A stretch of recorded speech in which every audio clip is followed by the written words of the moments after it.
আসসালামু আলাইকুম। দোয়া আমাদের আধ্যাত্মিক কর্মকাণ্ডের অবিচ্ছেদ্য অংশ। প্রার্থনার অবিশ্বাস্য শক্তি শিরোনামে দুটি ভিডিওতে দোয়া বা প্রার্থনা নিয়ে বিস্তারিত কথা বলেছি। এই বিশ্বজাহানে আল্লাহর কাছে সবচেয়ে প্রিয় প্রার্থনা সূরা ফাতিহার বিশদ আলোচনা করেছি। আল্লাহকে ডাকা বা সাহায্য প্রার্থনার কথা কোরআনে আল্লাহ বারবার বলেছেন। আমরা যে সালাত আদায় করি তা মূলত দোয়া বা প্রার্থনা। এই নামাজ এবং দোয়ার অসংখ্য বই আছে বাজারে, যার বেশিরভাগই ভিত্তিহীন আরবি লেখা ও তার কল্পিত ফজিলতে পূর্ণ। এই দোয়া পড়লে বা অমুক নামাজ পড়লে বেহেশতে আপনার জন্য একটি খেজুর গাছ লাগানো হবে। একটা তেজি ঘোড়া 500 বছর দৌড়ালেও সে গাছের ছায়া শেষ হবে না। ভালো কথা, তো এই খেজুর গাছ থেকে খেজুর পারবেন কেমনে? আরও অনেক কথিত মাসনুন দোয়ার বই পাওয়া যায়। এগুলোর সূত্র প্রসিদ্ধ কিন্তু নিশ্চিত নয়। নবীজি সাল্লাল্লাহু আলাইহি সাল্লাম এমন দোয়া পড়েছেন বলে কথিত আছে, কিন্তু আমরা জানি না। এই দোয়া পড়লে বেহেশতের 8টি দরজা খুলে দেওয়া হবে, ওই দোয়া পড়লে শহীদের মর্যাদা মিলবে, এমন অনেক ফজিলত সংবলিত দোয়া আছে সব বইয়ে। এবার আরেকজন এসে বলবেন এই হাদিস জাল, এই রাবি মিথ্যুক, সুতরাং এই দোয়া পড়লে বেদাত। সুতরাং 7 সমুদ্র 13 নদীর সেচে এ দোয়ার দলিলপত্র বের করো। আপনি আমি তো দূরে থাক, সর্বকালের সেরা মুহাদ্দিস ইমামরাই হাদিসের তালিকা প্রণয়নে একমত হতে পারেননি। কোরআনে আল্লাহ বিভিন্ন নবী রাসূলদের দোয়া বর্ণনা করেছেন। এ দোয়াগুলো নবীরা করেছেন, আল্লাহর প্রিয় বান্দারা করেছেন, এবং আল্লাহ এ দোয়াগুলো পছন্দ করেছেন, কবুল করেছেন। আমরা বেশিরভাগ মানুষই বেশিরভাগ সময় এমন কিছু চাই যে বিষয়ে আমাদের কোনো জ্ঞান নেই। বিভিন্ন দোয়ার বই থেকে এসব দোয়া মুখস্থ করে বুঝে না বুঝে সকাল বিকাল পড়ি। হযরত নূহ আলাইহিস সালাম আল্লাহর কাছে দোয়া করতেন যেন যে বিষয়ে তার জ্ঞান নেই তা প্রার্থনা না করেন। সূরা হুদের 47 নম্বর আয়াতে আল্লাহ আমাদের শেখাচ্ছেন হযরত নূহ আলাইহিস সালামের দোয়া। সে বলল, রাব্বি ইন্নী আউযু বিকা আন আসআলাকা মা লাইসা লি বিহি ইলম ওয়া ইল্লা তাগফির লি ওয়া তারহামনি আকুম মিনাল খাসিরিন। হে আমার রব, যে বিষয়ে আমার জ্ঞান নেই তা চাওয়া থেকে আমি অবশ্যই আপনার আশ্রয় চাই, আর যদি আপনি আমাকে ক্ষমা না করেন এবং আমার প্রতি দয়া না করেন তবে আমি ক্ষতিগ্রস্তদের অন্তর্ভুক্ত হব। তাহলে কি চাইতে হবে এবং কি চাওয়া উচিত, কি আমাদের জন্য কল্যাণকর তা আমরা জানি না। তাই আল্লাহ আমাদের যেভাবে শিখিয়েছেন, আল্লাহর প্রিয় বান্দারা যেভাবে আল্লাহর কাছে দোয়া করেছেন সেভাবেই চাইব। সূরা মুমিনুন আয়াত 97-98। আর বলো, রব্বি আউযু বিকা মিন হামাযাতিশ শায়াতিন ওয়া আউযু বিকা রব্বি আন ইয়াহদুরুন। হে আমার রব, আমি শয়তানের প্ররোচনা থেকে আপনার কাছে পানাহ চাই, আর হে আমার রব, আমার কাছে তাদের উপস্থিতি হতে আপনার কাছে পানাহ চাই। কিন্তু আমরা আউযু বিল্লাহি মিনাশ শাইতানির রাজিম বলছি। কেন বলছি কে জানে? আল্লাহর আয়াতের চেয়ে বিশুদ্ধ হাদিস কোনটা? কিন্তু এই দোয়া পড়লেই আপনি আহলে কোরআন মুতাজিলা। সূরা ফাতিহা ও সূরা ইখলাস নিয়ে অন্যান্য ভিডিওতে আলোচনা আছে। এছাড়া আল্লাহ যে দোয়াগুলো শিখিয়েছেন সে দোয়াগুলোই আমরা শিখব। আমি বাংলা উচ্চারণ এবং বাংলা অর্থ উল্লেখ করেছি।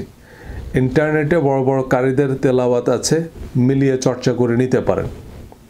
সূরা বাকারা 201 নম্বর আয়াত, রব্বানা আতিনা ফিদ দুনিয়া হাসানাতাও ওয়া ফিল আখিরাতি হাসানাতাও ওয়া কিনা আযাবান নার। হে আমাদের রব, আমাদেরকে দুনিয়াতে কল্যাণ দিন এবং আখিরাতেও কল্যাণ দিন এবং আমাদেরকে আগুনের আযাব থেকে রক্ষা করুন। সূরা বাকারা 286। আল্লাহ শুরুতে ভূমিকা দিচ্ছেন বা দোয়ার দৃশ্যপট বুঝিয়ে দিচ্ছেন। আল্লাহ কোনো ব্যক্তিকে তার সামর্থ্যের বাইরে দায়িত্ব দেন না।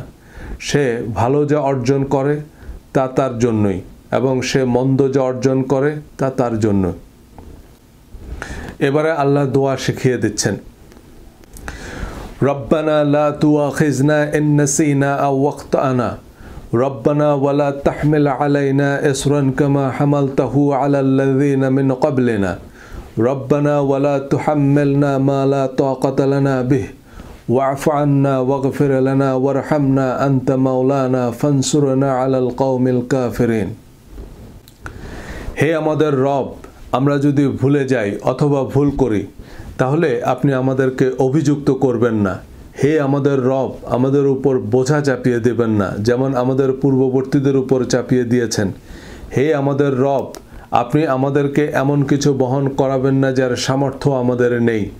আর আপনি আমাদেরকে মার্জনা করুন এবং আমাদেরকে ক্ষমা করুন আর আমাদের উপর দয়া করুন।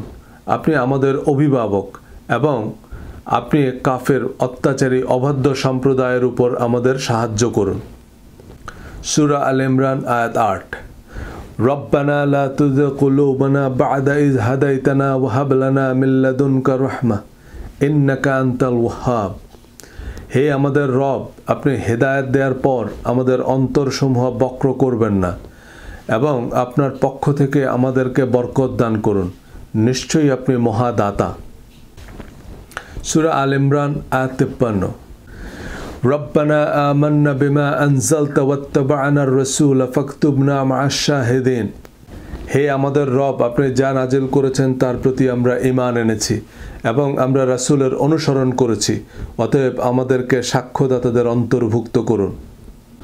সূরা আল ইমরান 38। হযরত জাকারিয়া আলাইহিস সালামের দোয়া, যারা সন্তান চান তাদের জন্য সবচেয়ে যথাযথ দোয়া। সেখানে জাকারিয়া তার রবের কাছে প্রার্থনা করেছিল, সে বলল, রব্বি হাবলি মিন লাদুনকা যুররিয়াতান তাইয়্যিবাতান ইন্নাকা সামিউদ দুআ। হে আমার রব, আমাকে আপনার পক্ষ থেকে উত্তম সন্তান দান করুন, নিশ্চয়ই আপনি প্রার্থনা শ্রবণকারী। সূরা আল ইমরানের 15 থেকে 17 নং আয়াতে আল্লাহ জান্নাতের সুসংবাদ দিয়েছেন। কাদেরকে? যারা বলে, রব্বানা ইন্নানা আমান্না ফাগফির লানা যুনুবানা ওয়া কিনা আযাবান নার। হে আমাদের রব, নিশ্চয়ই আমরা ঈমান আনলাম, অতএব আমাদের পাপসমূহ ক্ষমা করুন এবং আমাদেরকে আগুনের আযাব থেকে রক্ষা করুন। অর্থাৎ যারা এই দোয়া পড়বে তারা জান্নাতে যাবে, তবে শর্ত প্রযোজ্য। কি শর্ত? পরের আয়াতে আল্লাহ বলেছেন, আস-সাবিরিনা ওয়াস-সাদিকিনা ওয়াল কানিতিনা ওয়াল মুনফিকিনা ওয়াল মুস্তাগফিরিনা বিল আসহার। যাদের দাড়ি আছে, কপালে নামাজের দাগ আছে, সৌদি জুব্বা পরেন, হিজাব পরেন এবং দাওরায়ে হাদিসের ডিগ্রি আছে। না, বৈদ্যুতিক গোলযোগের জন্য দুঃখিত। যারা ধৈর্যশীল, সত্যবাদী, আনুগত্যশীল, দানশীল এবং শেষ রাতে ক্ষমা প্রার্থনাকারী। সূরা নিসা 75 নম্বর আয়াতের দোয়া নির্যাতিত জনপদের মানুষের দোয়া। রব্বানা আখরিজনা মিন হাযিহিল কারইয়াতিজ যালিমি আহলুহা ওয়াজআল লানা মিন লাদুনকা ওয়ালিয়্যান ওয়াজআল লানা মিন লাদুনকা নাসীরা।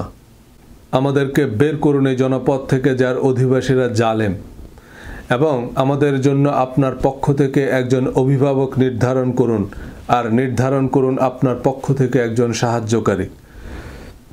এখানে আল্লাহ নির্যাতিত জনপদের মানুষের মুক্তির জন্য প্রাণান্তকর চেষ্টার নির্দেশ দিয়েছেন এবং নিপীড়িত জনপদের মানুষদের শিখিয়েছেন কিভাবে জালেম শাসকদের জুলুম থেকে মুক্তির জন্য দোয়া করতে হবে।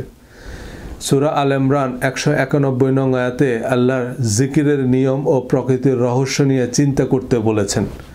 যারা আল্লাহকে স্মরণ করে দাঁড়িয়ে, বসে ও কাত হয়ে এবং আসমানসমূহ ও জমিনের সৃষ্টি সম্পর্কে চিন্তা করে এবং বলে, রব্বানা মা খালাকতা হাযা বাতিলান সুবহানাকা ফাকিনা আযাবান নার। হে আমাদের রব, তুমি এসব অনর্থক সৃষ্টি করনি, তুমি পবিত্র মহান, সুতরাং তুমি আমাদের আগুনের আযাব থেকে রক্ষা করো। এর পরের আয়াতে আল্লাহর পছন্দের আরও দোয়ার কথা উল্লেখ করেছেন। সূরা আল ইমরান, রব্বানা ফাগফির লানা যুনুবানা ওয়া কাফির আন্না সাইয়্যাতিনা ওয়া তাওয়াফানা মাআল আবরার। হে আমাদের রব, আমাদের গুনাহসমূহ ক্ষমা করুন এবং দূরীভূত করুন আমাদের ত্রুটি বিচ্যুতি, আর আমাদেরকে মৃত্যু দিন নেককারদের সাথে। সূরা আল ইমরান 194। রব্বানা ওয়া ইন্নানা মা ওয়া'আদতানা আলা রাসূলিকা ওয়া লা তুখজিনা ইয়াওমাল কিয়ামাহ ইন্নাকা লা তুখলিফুল মিআদ। হে আমাদের রব, আর আপনি আমাদেরকে তা প্রদান করুন যার ওয়াদা আপনি আমাদেরকে দিয়েছেন আপনার রাসূলগণের মাধ্যমে, আর কিয়ামতের দিন আপনি আমাদেরকে অপমান করবেন না, নিশ্চয়ই আপনি অঙ্গীকার ভঙ্গ করেন না। সূরা আল ইমরান 147। রব্বানা গফির লানা যুনুবানা ওয়া ইসরাফানা ফি আমরিনা ওয়া সাব্বিত আকদামানা ওয়ানসুরনা আলাল কওমিল কাফিরিন। হে আমাদের রব, আমাদের পাপ ও আমাদের কর্মে আমাদের সীমালঙ্ঘন ক্ষমা করুন এবং অবিচল রাখুন আমাদের পাসমূহকে, আর কাফের কওমের উপর আমাদের সাহায্য করুন। সূরা আরাফ 126। রব্বানা আফরিগ আলাইনা সাবরাও ওয়া তাওয়াফানা মুসলিমিন। হে আমাদের রব, আমাদেরকে পরিপূর্ণ ধৈর্য দান করুন এবং মুসলিম হিসাবে আমাদেরকে মৃত্যু দান করুন। হজরত আদম আলাইসাল্লাম ও হাওয়া আলাইসাল্লাম শয়তানের কুমন্ত্রণায় আল্লাহর নির্দেশ অমান্য করে যখন আল্লাহর বিরাগভাজন হলেন, তখন তারা ক্ষমা ও অনুগ্রহের জন্য কি দোয়া করলেন? আল্লাহ বলছেন সূরা আরাফ 23 নম্বর আয়াত, তারা বলল, রব্বানা যালামনা আনফুসানা ওয়া ইল্লাম তাগফির লানা ওয়া তারহামনা লানাকুনান্না মিনাল খাসিরিন। হে আমাদের রব, আমরা আমাদের নিজেদের উপর জুলুম করেছি, আর যদি আপনি আমাদেরকে ক্ষমা না করেন এবং আমাদেরকে দয়া না করেন তবে অবশ্যই আমরা ক্ষতিগ্রস্তদের অন্তর্ভুক্ত হব। যে দোয়ায় আল্লাহ হজরত আদম ও হাওয়া আলাইসাল্লামকে ক্ষমা করেছেন, সে দোয়া আল্লাহ আমাদের শিখিয়ে দিলেন, আর আমরা নুরানি ওজিফা মাসনুন দোয়ার বই কিনি। হজরত মুসা আলাইসাল্লাম তার কওমকে যে দোয়া শিখিয়েছেন, আল্লাহ কোরআনে তা উল্লেখ করেছেন সূরা ইউনুসের 85-86 নম্বর আয়াত। তখন তারা বলল, আলাল্লাহি তাওয়াক্কালনা রব্বানা লা তাজআলনা ফিতনাতাল লিল কওমিজ জালিমিন ওয়া নাজ্জিনা বিরহমাতিকা মিনাল কওমিল কাফিরিন।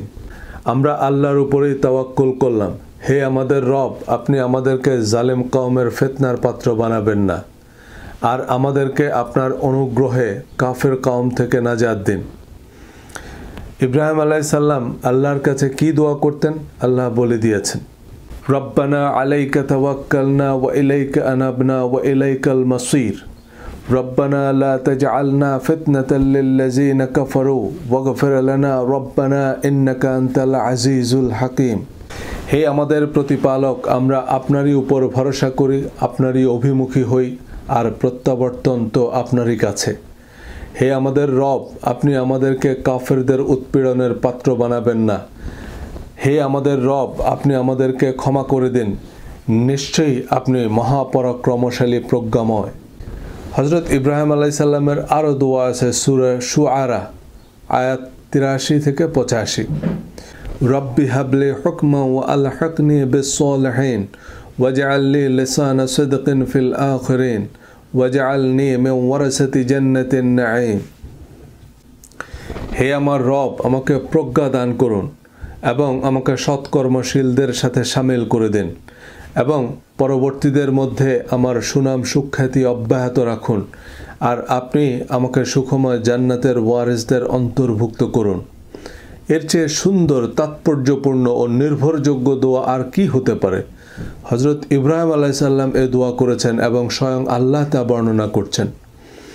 আল্লাহর আরশের ফেরেশতারা কি তাসবিহ পাঠ করে এবং আমাদের জন্য কি দোয়া করে তাও আল্লাহ কোরআনে উল্লেখ করেছেন সূরা গাফির আয়াত 7 এবং 8।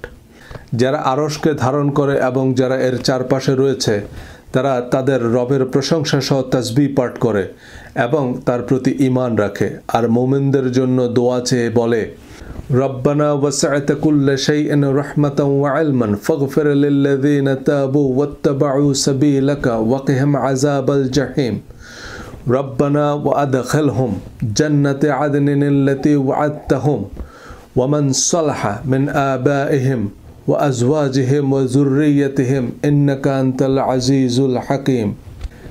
হে আমাদের রব, আপনি রহমত ও জ্ঞান দ্বারা সব কিছুকে পরিব্যাপ্ত করে রয়েছেন। অতএব যারা তাওবা করে এবং আপনার পথ অনুসরণ করে, আপনি তাদেরকে ক্ষমা করে দিন, আর জাহান্নামের আযাব থেকে আপনি তাদেরকে রক্ষা করুন। হে আমাদের রব, আর আপনি তাদেরকে স্থায়ী জান্নাতে প্রবেশ করান, যার ওয়াদা আপনি তাদেরকে দিয়েছেন, আর তাদের পিতামাতা, পতিপত্নী ও সন্তান সন্ততিদের মধ্যে যারা সৎকর্ম সম্পাদন করেছে তাদেরকেও। নিশ্চয়ই আপনি মহাপরাক্রমশালী, মহাপ্রজ্ঞাময়। হজরত সুলাইমান আলাইহিস সালামের দোয়া সূরা নামল 19 নম্বর আয়াত। রব্বি আউজি'নি আন আশকুরা নি'মাতাকা আল্লাতী আন'আমতা আলাইয়া ওয়া আলা ওয়ালিদাইয়া ওয়া আন আ'মালা সালিহান তারদাহু ওয়াদখিলনি বিরহমাতিকা ফি ইবাদিকাস সালিহিন। হে আমার রব, তুমি আমার প্রতি ও আমার পিতামাতার প্রতি যে অনুগ্রহ করেছ, তার জন্য আমাকে তোমার শুকরিয়া আদায় করার তৌফিক দাও, আর আমি যাতে এমন সৎ কাজ করতে পারি যা তুমি পছন্দ করো, আর তোমার অনুগ্রহে তুমি আমাকে তোমার সৎকর্মপরায়ণ বান্দাদের অন্তর্ভুক্ত করো। কি চমৎকার দোয়া! এটা সুলাইমান আলাইহিস সালামের হাদিস, রাবি স্বয়ং আল্লাহ, হাদিসের মান 100% সহি। সুলাইমান আলাইহিস সালামের দোয়া আল্লাহর বিশেষ পছন্দ হয়েছে, তাই তিনি এ দোয়া কোরআনে উল্লেখ করেছেন। তো আমাদের কি এর চেয়ে উন্নত মানের দোয়া লাগবে? আল্লাহ যদি জিজ্ঞেস করে যে আমার নবী রাসূলরা যে দোয়া করলো, সে দোয়া না করে তোমাদের মুরব্বীদের বানানো দোয়া কেন করলা? মূসা আলাইহিস সালাম আল্লাহর কাছে কি দোয়া করলেন? আল্লাহ বলছেন, সূরা 28 আয়াত 16, মূসা বলল, রব্বি ইন্নী যালামতু নাফসি ফাগফির লি। হে আমার রব, নিশ্চয়ই আমি আমার নফসের প্রতি জুলুম করেছি, সুতরাং আপনি আমাকে ক্ষমা করে দেন। অতঃপর তিনি তাকে ক্ষমা করলেন, নিশ্চয়ই তিনি অতি ক্ষমাশীল পরম দয়ালু। সূরা ফুরকান 65। আর যারা বলে রব্বানা আসরিফ আলাইনা আযাব জাহান্নামা ইন্না আযাবাহা কানা গারামান, হে আমাদের রব, তুমি আমাদের থেকে জাহান্নামের আযাব ফিরিয়ে নাও, নিশ্চয়ই এর আযাব হলো অবিচ্ছিন্ন। আর যারা বলে রব্বানা হাব লানা মিন আজওয়াজিনা ওয়া যুররিয়াতিনা কুররাতা আয়ুনিন ওয়াজআলনা লিল মুত্তাকিনা ইমামান, হে আমাদের রব, আপনি আমাদেরকে এমন স্ত্রী ও সন্তানাদি দান করুন যারা আমাদের চক্ষু শীতল করবে, আর আপনি আমাদেরকে মুত্তাকিদের নেতা বানিয়ে দেন। কোরআন সূরা 23 আয়াত 109। আমার বান্দাদের একদল ছিল যারা বলতো রব্বানা আমান্না ফাগফির লানা ওয়ারহামনা আনতা খায়রুর রাহিমিন, হে আমাদের রব, আমরা ঈমান এনেছি, অতএব আমাদেরকে ক্ষমা করুন, দয়া করুন, আর আপনি সর্বশ্রেষ্ঠ দয়ালু।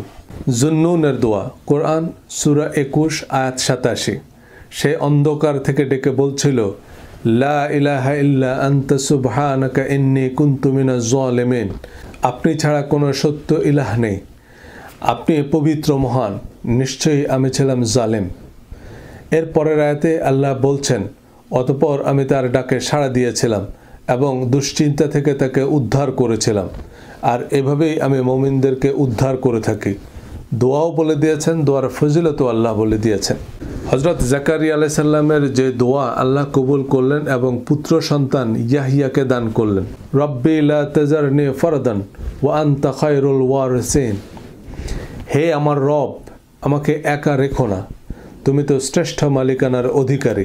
নবীজি সাল্লাল্লাহু আলাইহি সাল্লামকে আল্লাহ যে দোয়া শিখিয়ে দিয়েছেন মদিনায় হিজরতের সময়, সূরা ইসরা আয়াত 80, আর বলো রব্বি আদখিলনি মুদখালা সিদকিন ওয়া আখরিজনি মুখরাজা সিদকিন ওয়াজআল লি মিন লাদুনকা সুলতানান নাসীরা, হে আমার রব, আমাকে প্রবেশ করা উত্তম রূপে এবং বের করো উত্তম রূপে, আর তোমার পক্ষ থেকে আমাকে সাহায্যকারী শক্তি দান করো। সূরা তাহা 25 থেকে 29 নম্বর আয়াতে মূসা আলাইহিস সালাম আল্লাহর কাছে সত্য প্রচারের শক্তি সাহস চেয়ে দোয়া করেছেন। বিভিন্ন খুতবা বা বক্তৃতার শুরুতে অনেকে এই দোয়া পড়েন। সে বলল, অর্থাৎ মূসা বলল, কি বলল? রব্বি শরহ লি সদরি ওয়া ইয়াসসির লি আমরি ওয়াহলুল উকদাতাম মিন লিসানি ইয়াফকাহু কওলি, হে আমার রব, আমার বক্ষ প্রশস্ত করে দিন এবং আমার কাজ সহজ করে দিন, আর আমার জিহ্বার জড়তা দূর করে দিন, যাতে তারা আমার কথা বুঝতে পারে। 36 নং আয়াতে আল্লাহ উল্লেখ করেছেন, তিনি বললেন, হে মূসা, তুমি যা চেয়েছো তা তোমাকে দেয়া হলো। হযরত ইউসুফ আলাইহিস সালামের দোয়া, রব্বি কদ আতাইতানি মিনাল মুলক ওয়া আল্লামতানি মিন তা'ওয়িলিল আহাদিস ফাতিরাস সামাওয়াতি ওয়াল আরদি আনতা ওয়ালিয়্যি ফিদ দুনিয়া ওয়াল আখিরাহ তাওয়াফফানি মুসলিমা ওয়ালহিকনি বিস সালিহিন, হে আমার রব, আপনি আমাকে কিছু রাজত্ব দান করেছেন এবং স্বপ্নের কিছু ব্যাখ্যা শিখিয়েছেন। হে আসমান সমূহ জমিনের স্রষ্টা, দুনিয়া ও আখিরাতে আপনি আমার অভিভাবক, আমাকে মুসলিম অবস্থায় মৃত্যু দিন এবং নেককারদের সাথে আমাকে যুক্ত করুন। সূরা ইব্রাহিম আয়াত 40-41, রব্বি জাআলনি মুকিমাস সালাতা ওয়া মিন যুররিয়্যতি রব্বানা ওয়া তাকাব্বাল দুআ রব্বানা গফির লি ওয়া লিওয়ালিদাইয়া ওয়া লিল মুমিনিনা ইয়াওমা ইয়াকুমুল হিসাব, হে আমার রব, আমাকে সালাত কায়েমকারী বানান এবং আমার বংশধরদের মধ্য থেকেও, হে আমার রব, আর আমার দোয়া কবুল করুন। হে আমার রব, যেদিন হিসাব কায়েম হবে সেদিন আপনি আমাকে আমার পিতামাতাকে ও মুমিনদেরকে ক্ষমা করে দিবেন। সূরা ইব্রাহিম আয়াত 38। হযরত ইব্রাহিম আলাইহিস সালামের দোয়া, রব্বানা ইন্নাকা তা'লামু মা নুখফি ওয়া মা নু'লিনু ওয়া মা ইয়াখফা আলাল্লাহি মিন শাইইন ফিল আরদি ওয়ালা ফিস সামায়ে। হে আমাদের রব, নিশ্চয়ই আপনি জানেন যা আমরা গোপন করি এবং যা আমরা প্রকাশ করি, আর কোনো কিছু আল্লাহর নিকট গোপন নেই, না জমিনে না আসমানে। আয়াতুল কুরসি নামে প্রসিদ্ধ সূরা বাকারার 255 নম্বর আয়াত, যাতে আল্লাহ নিজের মহিমা বর্ণনা করেছেন। এই আয়াত আল্লাহর প্রতি প্রশংসা মহিমা বর্ণনার অনুমোদিত ফর্ম এবং ফরম্যাট।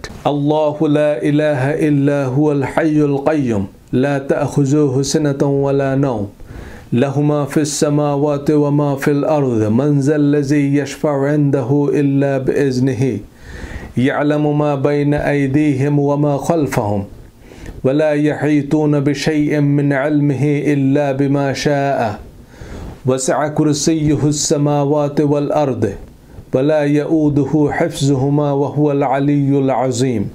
আল্লাহ, তিনি ব্যতীত কোনো উপাস্য নেই। তিনি চিরঞ্জীব ও সবকিছুর ধারক। তন্দ্রা ও নিদ্রা তাকে স্পর্শ করে না।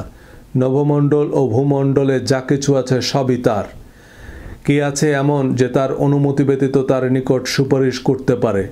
সম্মুখের অথবা পশ্চাতের সবকিছুই তিনি অবগত আছেন। একমাত্র তিনি যতটুকু ইচ্ছা করেন তা ব্যতীত তার জ্ঞানের কিছুই তার আয়ত্ত করতে পারবে না। তার আসন আসমান ও জমিন ব্যাপী, এবং এত দুভয়ের সংরক্ষণে তাকে বিব্রত হতে হয় না। তিনি সর্বোচ্চ মহিয়ান। আমরা দোয়া করি আল্লাহর কাছে। আল্লাহর কাছে তার নবী রাসূলগণ ও প্রিয় বান্দারা যেসব দোয়া করেছেন, আল্লাহ তা আমাদের শিখিয়েছেন। কোরআনে এমন আরও অনেক দোয়া পাবেন। কোরআন পড়ুন, বুঝে পড়ুন। ধন্যবাদ। আসসালামু আলাইকুম।